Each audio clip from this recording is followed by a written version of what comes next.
180kg, 왕좌에 앉은 남자의 몸무게였죠. 다리에서는 고름이 흘러내리고 몸에서 풍기는 악취 때문에 신하들은 향수 묻힌 천으로 얼굴을 가려야 했습니다. 이 남자, 불과 20년 전만 해도 유럽에서 가장 완벽한 군주라 불렸던 인물이었거든요. 헨리 8세, 그가 어떻게 이 지경까지 추락했는지 아십니까? 단순히 살이 찐 게 아니었습니다. 왕의 몸은 말 그대로 썩어가고 있었고 그 참혹한 과정 뒤엔 상상을 초월하는 비밀이 숨어 있었죠.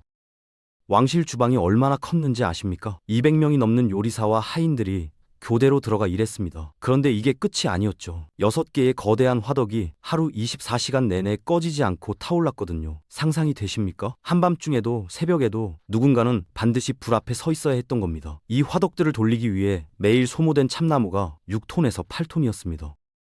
작은 마을 하나가 한 달 동안 쓸 양을 왕실 주방은 하루 만에 태워버렸죠. 그리고 헨리 8세 통치 절정기, 단 1년 동안 도축된 가축 숫자를 보면 정말 입이 벌어집니다. 양이 8,200마리, 사슴이 2,330마리, 돼지가 1,870마리였거든요. 이건 왕과 궁정 사람들 먹이려고 잡은 숫자예요. 그러니까 왕실 주방은 단순히 음식 만드는 공간이 아니었던 겁니다. 거기는 끝없는 욕망을 채우기 위해 돌아가는 거대한 소비 기계였죠. 헨리 8세의 식탁에 앉는다는 건 단순히 밥 먹는 게 아니었습니다. 그건 하나의 공연이었죠. 수십 개의 요리가 기하학적으로 정렬되어 들어왔거든요. 그런데 여기서 끝이 아니에요. 새로운 요리가 등장할 때마다 나팔수들이 일제히 소리를 울렸습니다. 마치 전쟁터에서 승리를 알리듯이요. 왕은 그 앞에 앉아 차가운 눈빛으로 요리들을 훑어봤죠. 어떤 걸 먼저 먹을지, 어떤 건 건드리지도 않을지 결정하는 겁니다. 1542년 프랑스에서 온 외교관 하나가 이 광경을 보고 본국에 편지를 보냈어요. 형용할 수 없는 두려움을 느꼈다고 적었죠. 그냥 밥상이 아니라 권력의 무대였던 겁니다. 당시 음식은 맛을 즐기려고 먹는 게 아니었거든요. 자연의 법칙마저 내 뜻대로 꺾을 수 있다는 걸 보여주는 상징이었죠. 겨울에 여름 과일을 먹고 바다에서 수백 킬로미터 떨어진 곳에서 신선한 생선을 씹는 겁니다. 불가능을 가능으로 만드는 힘. 그게 왕의 식탁이 증명하는 거였어요. 그러니까 헨리 8세가 포크를 들 때마다 그건 단순히 배를 채우는 행위가 아니었던 겁니다. 그건 나는 신도 굴복시킬 수 있다는 오만함의 선언이었죠. 그런데 이 화려한 식탁 뒤엔 끔찍한 공포가 숨어 있었습니다. 헨리 8세는 점점 더 확신하게 됐거든요. 누군가 자신의 음식에 독을 탈 거라고요. 말도 안 되는 소리 같지만 왕의 머릿속에선 이게 너무나 현실적인 위협이었죠. 그래서 만들어진 게 3중 검증 시스템이었습니다. 먼저 요리사가 음식을 완성하면 주방장이 맛을 봤어요. 그 다음엔 시식관이라 불리는 귀족이 한 입 떠먹었죠. 그리고 왕 앞까지 음식을 나르는 시종이 또 한 번 맛을 봤습니다. 세 사람 모두 아무 이상이 없어야 비로소 헨리 8세 앞에 접시가 놓였거든요. 그런데 여기서 끝이 아니었어요. 왕은 그대 얼굴을 유심히 관찰했습니다. 입술이 떨리진 않는지, 눈동자가 흔들리진 않는지, 땀을 흘리진 않는지요. 조금이라도 수상하면 그 음식은 즉시 치워버렸죠. 주방은 완전히 밀실로 바뀌었습니다. 외부인 출입은 물론이고 주방 담당자들조차 왕의 음식을 만들 땐 다른 요리사들과 격리됐거든요. 그리고 왕이 특별히 믿었던 게 하나 있었어요. 연금술사가 만든 은색 가루였습니다. 독을 감지한다고 알려진 이 가루를 접시마다 살짝 뿌렸죠. 과학적 근거는 전혀 없었지만 왕은 이 의식을 한 번도 거르지 않았습니다. 아이러니한 건 이 모든 공포가 오히려 폭식을 부채질했다는 겁니다. 불안할수록 더 많이 먹었거든요. 음식을 삼키는 순간만큼은 자신이 살아있다는 걸, 권력을 쥐고 있다는 걸 확인할 수 있었으니까요. 음식이 중독이 됐습니다. 헨리 8세에게 먹는다는 건 이제 배고픔을 해결하는 게 아니었어요. 그건 자신이 살아있다는 걸 확인하는 유일한 방법이 됐죠. 마약 중독자가 다음 투약 시간만 기다리듯 왕은 다음 식사만 기다렸거든요. 그리고 그 집착은 점점 더 광기로 변해갔습니다. 어느 날 저녁 음식이 평소보다 10분 늦게 나왔어요. 그랬더니 왕이 식탁을 주먹으로 내리쳤죠. 내가 굶어 죽길 바라는 거냐? 라고 고함을 질렀습니다. 주방장은 그 자리에서 무릎을 꿇어야 했어요. 반대로 배가 부를 땐 이상한 일이 벌어졌습니다. 왕이 웃기 시작하는 겁니다. 그런데 그 웃음이 정상적인 게 아니었어요. 나중에 광기 어린 웃음이라고 표현했죠. 온몸을 떨면서 웃다가 갑자기 멈추고 또다시 웃는 겁니다. 음식이 왕의 감정을 완전히 지배하기 시작했거든요. 배고프면 폭군, 배부르면 미치광이었죠. 그리고 30대 중반에 접어들자 몸에서 신호가 오기 시작했습니다. 허리띠를 한 칸씩 풀어야 했고 계단을 오를 때 숨이 찼어요. 갑옷을 입으면 살이 눌려서 붉은 자국이 남았죠. 하지만 왕은 멈추지 않았습니다. 아니, 멈출 수가 없었던 겁니다. 먹는 순간만큼은 모든 게 괜찮았으니까요. 불안도, 공포도, 무력감도 잠시 사라졌거든요. 그래서 더 먹었습니다. 더 자주, 더 많이요. 몸이 변하기 시작했습니다. 그런데 헨리 8세의 반응이 기가 막혔어요. 자신이 문제라고 생각하지 않은 겁니다. 거울을 보면서 이렇게 생각했죠. 이게 바로 왕의 위엄이다. 불룩 나온 배를 힘의 상징으로 여긴 겁니다. 가난한 백성들은 굶어 죽는데 왕은 이렇게 살이 찔 수 있다. 그게 곧 권력이라고 믿었거든요. 그래서 선택이 달랐습니다. 살을 빼려 하지 않았어요. 대신 세상을 자기 몸에 맞췄죠. 왕실 목수들에게 명령이 떨어졌습니다. 내 몸에 맞는 의자를 만들어라. 일반 의자로는 안 됐거든요. 앉으면 팔걸이가 배에 눌렸고 등받이가 살을 파고들었으니까요. 특수 제작된 의자가 하나둘 늘어났습니다. 침실용, 아련실용, 식당용 모두 왕의 거대해진 체격에 맞춰 제작됐죠. 재단사들은 거의 매달 왕을 찾아가야 했어요. 한 달 전에 만든 옷이 이미 작아졌거든요. 천을 풀고 이음새를 늘리고 단추 위치를 바꾸는 작업이 끝없이 반복됐습니다. 그런데 가장 심각한 문제는 말이었어요. 왕이 말에 오르려면 하인 4명이 필요했거든요. 2명은 왕을 들어올리고 2명은 말을 잡고 있어야 했죠. 그래도 말이 왕의 무게를 견디지 못하고 비틀거렸습니다. 결국 명령이 떨어졌어요. 잉글랜드에서 가장 튼튼한 말을 구해 오너라. 왕은 이 모든 게 정상이라고 믿었습니다. 아니, 믿고 싶어 했죠. 자신의 몸이 무너지고 있다는 사실을 인정하는 순간 왕으로서의 자존심도 함께 무너질 테니까요. 그때부터 이상한 진상이 나타났습니다. 물을 마셔도 목이 말랐어요. 한밤중에 깨서 물동이를 비우고 아침에 또 비웠죠. 그런데 더 기괴한 건 배고픔이었습니다. 방금 식사를 끝냈는데도 허기가 졌거든요. 위장은 가득 차 있는데 뇌는 계속 먹어라고 명령하는 겁니다. 시종들이 이상한 걸 발견했어요. 왕의 요강에서 달콤한 냄새가 났던 겁니다. 마치 과일이 썩는 듯한 그 냄새를요. 지금 생각하면 명백한 제2형 당뇨병 증상이었죠. 하지만 당시엔 아무도 몰랐습니다. 그저 왕의 몸에서 이상한 일이 벌어지고 있다는 것만 알았을 뿐이었어요. 그리고 다리가 문제였습니다. 처음엔 작은 상처였거든요. 사냥하다가 넘어지면서 생긴 찰과상이었죠. 보통 사람이었다면 일주일이면 아물 상처였어요. 그런데 헨리 8세의 다리는 달랐습니다. 상처가 아물지 않았거든요. 오히려 점점 더 커졌어요. 2주간 지나자 그 부위에서 고름이 나오기 시작했습니다. 한 달 후엔 악취가 났죠. 의사들이 온갖 연고를 발랐지만 소용없었어요. 혈액순환이 끊긴 겁니다. 궤양이 생기고 살이 썩어가기 시작했죠.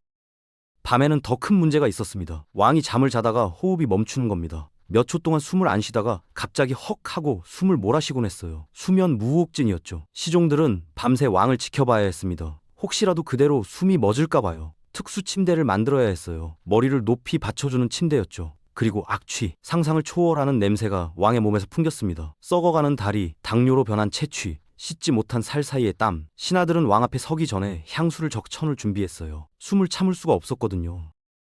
폭식이 강박이 됐습니다. 그냥 많이 먹는 게 아니었어요. 음식에 대한 집착이 악마처럼 왕을 지배하기 시작한 겁니다. 이상한 행동들이 나타났거든요. 식사가 끝나면 남은 음식을 자기 침실로 가져가라고 명령했습니다. 한밤중에 깨서 먹으려고요. 그런데 어느 날 시종 하나가 실수를 했어요. 왕이 침실로 가져가라고 한 구운 닭다리를 주방에 그냥 뒀던 겁니다.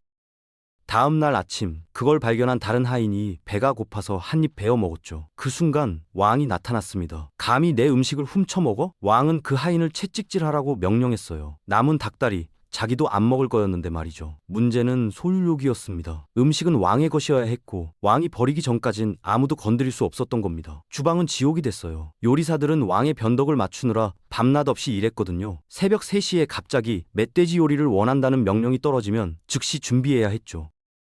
조금이라도 늦으면 주방장이 매를 맞았습니다. 그리고 왕의 몸무게가 계속 늘어나자 이동 자체가 고역이 됐어요. 혼자서는 일어설 수조차 없었거든요. 특수 제작된 프레임을 만들었습니다. 나무로 된 큰 틀에 밧줄을 매달아서 하인 6명이 동시에 당겨 올리는 방식이었죠. 왕이 의자에서 일어나는데 6명의 인력이 필요했던 겁니다. 상상이 되십니까? 한 인간이 중력을 이기려면 6명의 힘이 필요했던 거예요.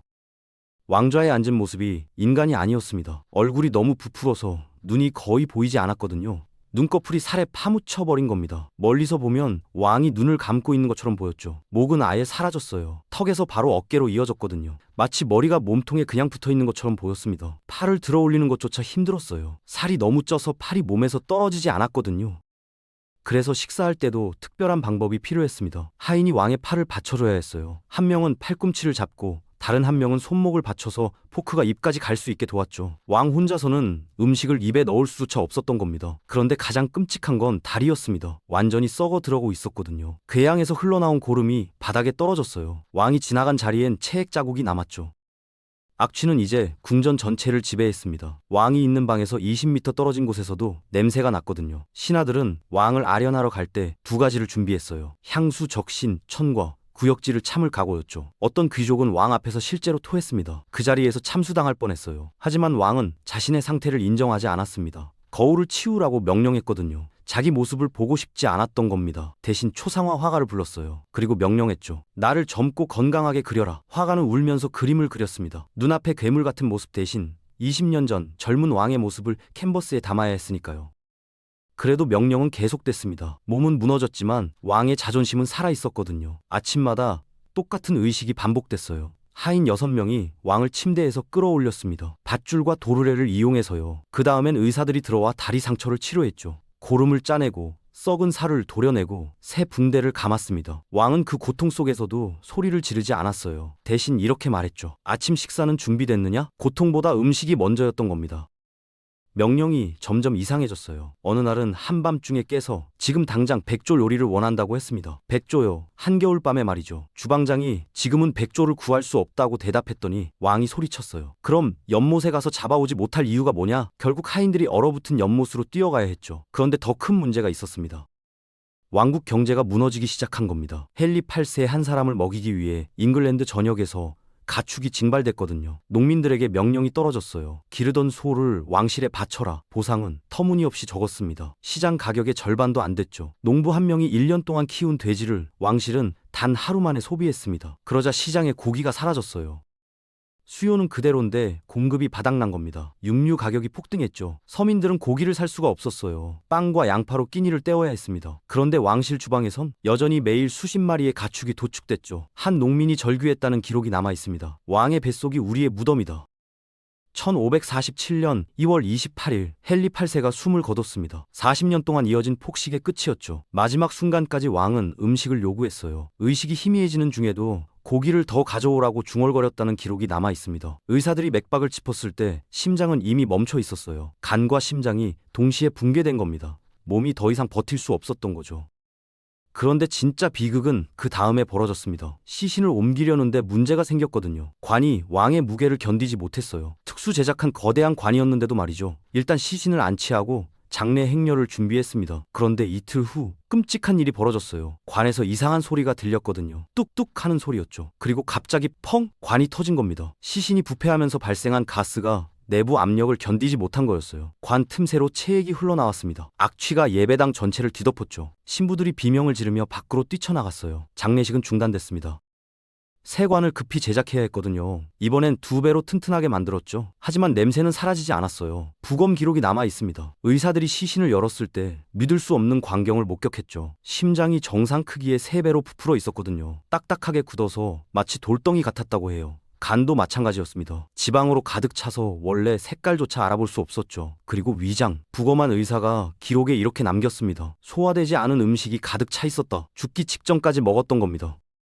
헨리 8세를 죽인 건 폭식이 아니었습니다. 굶주림이었죠. 끝없는 굶주림이었어요. 아무리 먹어도 채워지지 않는 그 허기가 왕을 죽인 겁니다. 절대 권력을 가진 남자였지만 결국 자신의 본능 앞에선 무력했던 거죠. 왕실 재정은 바닥났고 백성들은 굶주렸으며 왕국은 휘청거렸습니다. 한 사람의 끝없는 욕망이 모든 걸 집어삼킨 겁니다. 역사는 이렇게 기록했죠. 왕은 왕좌에서 죽은 게 아니라 식탁에서 죽었다고요. 권력이 아무리 강해도 인간의 본능만큼은 지배할 수 없다는 교훈을 남긴 채로요.